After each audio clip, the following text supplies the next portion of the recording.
안녕하세요. 오늘의 사연입니다. 구독과 좋아요 한 번씩 부탁드릴게요. 바로 사연 시작하겠습니다. 제 이름은 김하나입니다. 아직 솔로 생활을 만끽하고 있는 20대예요. 일도 하며 여유도 즐기는 삶을 살고 있어요. 하지만 지금의 삶을 살 수 있게 된 데는 이유가 있어요. 저에게는 3명의 여동생이 있어요.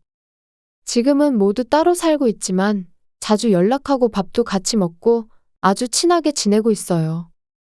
그리고 동생들이 없었다면 지금의 저는 분명 없었을 거예요.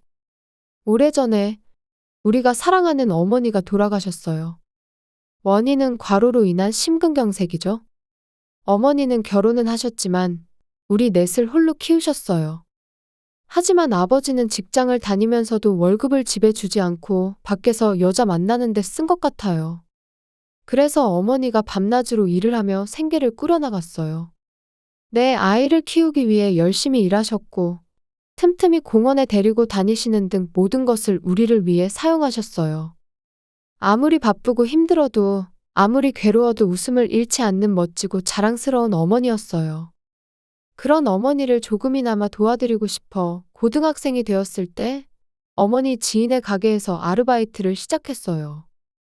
월급은 얼마 안 되지만 그래도 충분히 생활비에 보탬이 될 것 같았어요. 엄마, 이거 아르바이트에서 받은 건데 얼마 안 되지만 생활비에 보태 쓰세요. 돈이 든 봉투를 건네받은 어머니는 무척이나 기쁜 표정을 지었어요. 사랑하는 어머니에게 도움이 될 수 있다는 생각에 저도 모르게 미소가 나왔어요. 하지만 고마워. 하나의 마음은 고맙지만 이 돈은 받을 수 없어. 이건 너 자신을 위해서 써. 라는 뜻밖의 어머니 말씀이었어요. 싫다고 해도 어머니의 강한 눈빛은 변하지 않았어요. 내 아이를 키운 어머니의 강인함이 보였어요. 그래도 혹시 정말 힘들면 말해줘요. 저도 있으니까요. 그런 생활이 계속 이어졌어요. 결코 넉넉한 생활은 아니었지만 나름대로 행복했어요. 하지만 운명은 때때로 잔인하다는 걸 알게 됐어요. 그로부터 한 달이 지난 어느 날 어머니는 병으로 쓰러져 그대로 숨을 거두었어요. 너무 갑작스러운 이별에 여동생들은 눈물을 흘릴 수밖에 없었어요. 저는 어머니가 떠난 것을 받아들이지 못해서인지 저 혼자만 눈물이 나지 않았어요. 장례식에는 어머니를 사랑하는 사람들이 많이 찾아와서 많은 사람들이 지켜보는 가운데 보내드렸어요. 앞으로 우리 가족 5명 열심히 살아야지 라고 마음속으로 다짐했어요. 하지만 너무 일찍 배신을 당했어요. 바로 아버지가 사라져버린 거죠. 아침에 일어나서 식탁에 보니 쪽지가 있었어요. 건강하게 살아라. 힘들고 도움이 필요하면 할머니한테 가봐. 마치 남에게 전하는 듯한 글씨로 쓰여진 글귀였어요. 하지만 이것을 보고도 아무렇지 않았어요. 언젠가는 이렇게 될 거라고 생각했거든요. 아버지가 예전부터 다른 여자와 바람을 피우고 있었던 건 분명해요. 그리고 어머니가 돌아가시자마자 그 여자에게 간 것도. 동생들이 일어났을 때 저는 이 쪽지에 대해서 아무 말도 하지 않았어요. 쓸데없는 말을 해서 걱정시키고 싶지 않았거든요. 여느 때처럼 동생들을 학교에 보내고 그 길로 할머니를 찾아갔어요. 여긴 무슨 일로 왔어? 저기, 부탁이 있어서 왔어요. 친할머니는 제가 어렸을 때 한 번 만난 적이 있어요. 돈을 좋아하고 아이는 싫어하세요. 처음 만났을 때 저를 향한 그 차가운 눈빛과 무시하는 말들은 시간이 지난 지금도 꿈에 나올 정도예요. 할머니는 어머니에게도 쌀쌀맞게 대했어요. 그것은 저와는 비교할 수 없을 정도였죠. 어머니에 대한 폭언은 아직 어린 저조차도 얼마나 심한 것인지 알 수 있을 정도였어요. 그 이후로 어머니는 할머니를 만나지 못했고 저도 어머니와 마찬가지로 할머니를 만나지 못했어요. 그런 할머니를 다시 만나게 될 줄은 몰랐어요. 너 얼굴만 봐도 구역질 난다. 당장에 사라져. 아, 가기 전에 돈은 주고 가. 내 시간을 낭비했으니까 싸게 계산해서 5만 원만 받을게. 정말 이런 사람에게 부탁해야 하는 걸까? 하지만 이건 우리의 미래가 걸려있는 일이었죠. 할머니의 막말을 견디며 지금의 상황을 알려주기 위해 아버지의 쪽지를 보여주자 할머니는 그 종이를 찢어버리고선 저를 향해. 이런 귀찮은 일을 나보고 하라고. 너가 제주껏 동생들 키워. 동생들은 아직 학생이에요. 저도 앞으로 어떻게 살아가야 할지 모르겠고. 제발 부탁이에요. 여기서 같이 살면 안 될까요? 집안일은 제가 할게요. 생활비도 보탤게요. 여러 번 말하게 하지 마. 너희들 뒷바라지 따위를 내가 왜 해? 조금이라도 희망을 가졌던 제가 잘못이었어요. 눈앞에 벌어진 현실을 받아들이지 못해 그저 멍하니 서 있었어요. 할머니는 그런 저를 악마 같은 미소를 지으며 바라봤어요. 허탈감에 휩싸여 집으로 돌아가자. 언니, 어서 와. 막내야, 학교는 어쩌고 집에 있어?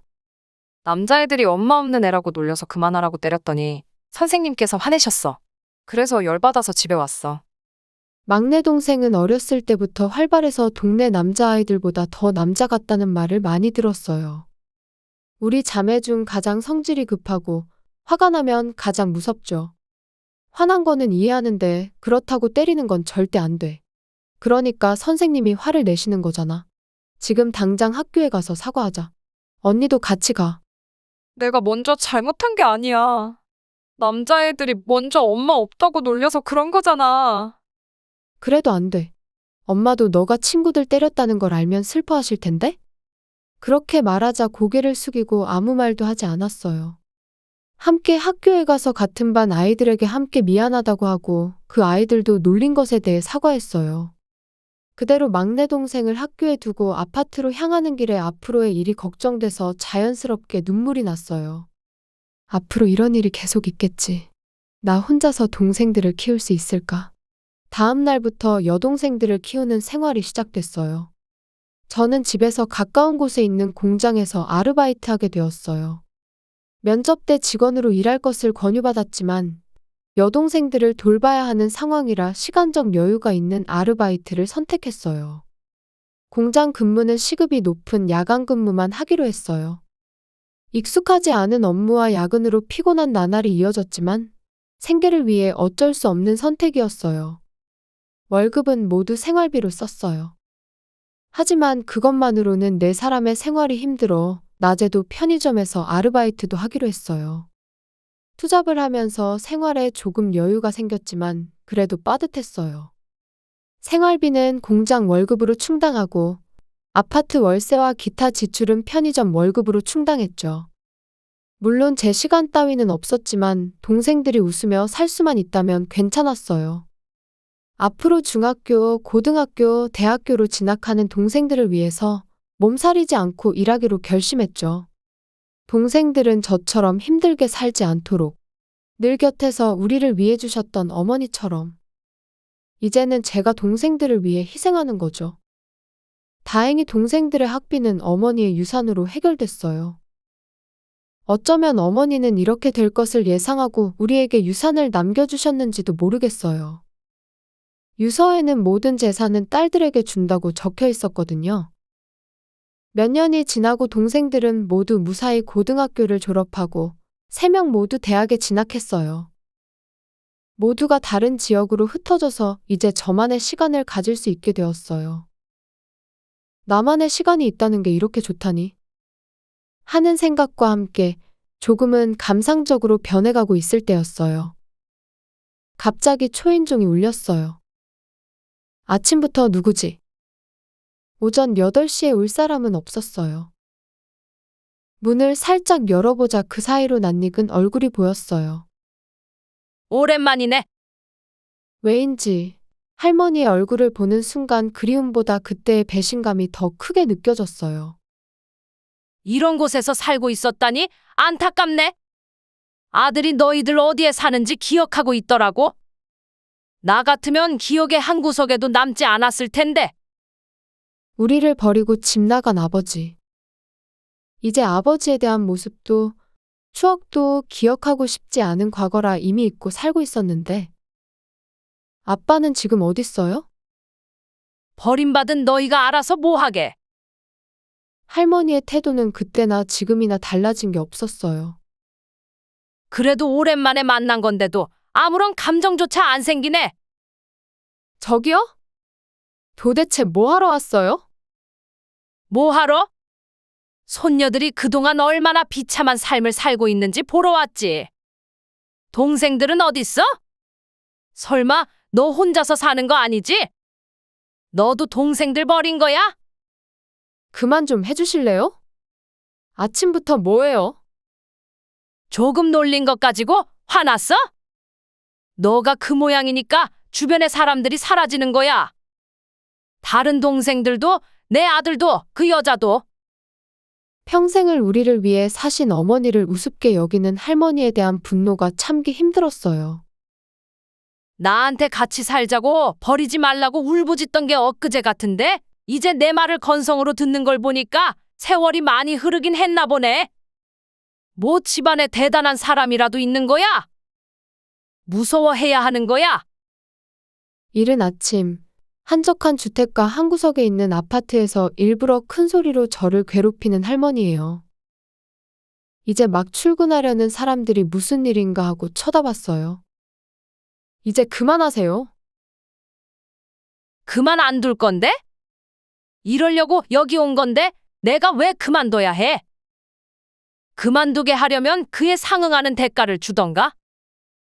대가라니요? 모르겠어? 상응하는 대가라고 하면 당연히 돈일 거 아냐? 돈. 빨리 내놔. 아들한테 들으니 돈을 꽤 모았다며? 좋은 말 할 때 돈 모은 거 내놔? 사악한 미소를 지으며 말하는데 아마 이 사람에게는 무슨 말을 해도 통하지 않을 거예요. 그렇다고 이대로 돌려보냈다가 나중에 무슨 일을 당할지도 몰라요. 그때였어요. 언니, 무슨 일 있어? 막내 동생이 마중을 왔어요. 할머니 때문에 시간을 못 봤는데 어느새 약속 시간이 다 된 거였죠. 이 할머니는 누구셔? 누구냐고? 너야말로 누구니? 네? 제 이름은 사나예요. 언니 막내 동생이에요. 그래? 너는 네 친할머니도 못 알아봐? 그리고 언니가 너 버린 거 아니었어? 이 할머니 도대체 뭐야? 언니가 우릴 왜 버려요? 이상한 소리를 하시네. 이 꼬맹이가. 동생의 말에 할머니는 짜증나 보였어요. 반대로 동생은 무슨 일인지 모르겠다는 표정이었어요. 언니, 아직 준비 안 됐어? 이러다가 늦겠어. 미안, 서둘러 준비할게. 그렇게 말하고 안쪽으로 들어가려고 하자 잠깐. 예의 없게 어른을 앞에 두고 안중에도 없어? 저기요, 할머니 아까부터 왜 그러세요? 저희 지금 바빠요. 어떻게 자기 친할머니를 이렇게 대할 수가 있어? 도대체 어떻게 키웠길래 이렇게 건방진 거야? 오늘 처음 본 사람한테 그런 말 들을 이유가 없는데요? 바쁜데 방해되니까 할머니는 좀 조용히 하고 계세요. 두 사람이 집 앞에서 말다툼을 시작하자 이웃 사람들이 창문을 열고 쳐다봤어요. 미안하지만 더 이상 할머니랑 이야기할 시간이 없어요. 이러다가 진짜 늦어요. 그럼 얼른 돈이나 줘. 그렇지 않으면 더. 그리고 그 주차장까지 따라온 할머니는 무언가 봤는지 놀란 듯 했어요. 잠깐만, 저 차가 네 거야? 할머니가 놀라는 것도 당연해요. 제 차는 벤츠 중에서도 비싼 거였거든요. 저거 제 차예요. 동생이 타보고 싶다고 해서 빌려줬어요. 너 도대체 뭐 하는데? 로또라도 당첨됐어? 할머니, 언니에 대해서 몰라요? 회사 사장님이에요. 뭐? 동생의 말이 무슨 뜻인지 모르는 할머니에게 제가 의류회사 사장이라고 알려주자 할머니는 입을 벌린 채 멍하니 바라봤어요. 어머니를 잃은 당시에 아버지와 할머니에게 버림받고 혼자서 동생들을 키우게 되었는데 경제적으로 어려워서 여동생들이 입을 옷조차 사줄 수 없었어요. 매일 같은 옷을 입는 여동생들을 위해 어떻게든 해주고 싶어서 직접 만들어 볼까? 라고 생각한 게 시작이었죠. 그날부터 동생들의 옷은 제가 만들어 입혔어요. 싸구려 재봉틀을 구입하고 도서관에서 책을 빌려서 어설프게 옷을 만들기 시작했어요. 처음엔 투박하고 세련되지도 않고 전혀 이쁜 느낌이 없는 옷이었지만 동생들은 그래도 입고선 좋아해줬어요. 좋아하는 동생들의 모습을 보면 저도 덩달아 기분이 좋아져서 더 좋은 옷을 만들기 위해 자투리 시간을 쪼개서 옷을 계속 만들었죠. 그러다 우연한 기회에 의류회사에서 일할 기회가 생겼고, 그곳에서 본격적으로 공부하고 열심히 노력해서 나중에 회사까지 차리게 된 거죠. 혼자서 이룬 건 아니고, 일하던 회사 사장님께서 많이 도와주시긴 했어요. 거짓말. 그 찢어지게 가난하던 너가 거짓말이 아니에요. 언니는 정말 열심히 노력해서 회사를 차린 거예요. 모 눈엔 뭐밖에 안 보이겠지만 말이죠. 열심히 살았기 때문에 지금의 제가 있는 거예요. 그리고 이 모든 건 엄마 덕분이죠. 제가 아무리 말해도 이해하지 못하겠지만 평생. 그 순간 할머니가 주먹질하며 제게 달려들었는데 순식간에 기절할 정도로 막내 동생에게 제압당했어요. 그 사이 저는 경찰에 연락했고 5분 후 경찰이 왔을 땐 할머니는 반쯤 미친 사람처럼 끌려갔어요. 이런 일 때문에 태권도를 배운 게 아닌데 그래도 너 덕분에 안 다쳤어. 고마워. 며칠 후 할머니는 경찰서에서 풀려났다네요. 경찰서에서도 무슨 말을 하는지 모를 정도로 정신이 나간 상태였다고 하는데 치매가 의심된다며 그대로 요양시설로 보내졌다고 하네요. 당연히 그 비용은 할머니 연금에서 나가는데 내 돈 어딨어? 내 돈 내놔. 라며 온종일 돈 내놔라고 소리친다고 해요. 반면 우리는 자매가 다 같이 모여서 뷔페를 즐기고 있어요. 이렇게 행복한 시간을 보낼 수 있는 건 지금까지 잘 따라준 동생들과 사랑하는 엄마 덕분입니다. 모두 사랑해. 시청해주셔서 감사합니다. 그럼 다음 영상에서 다시 뵙겠습니다.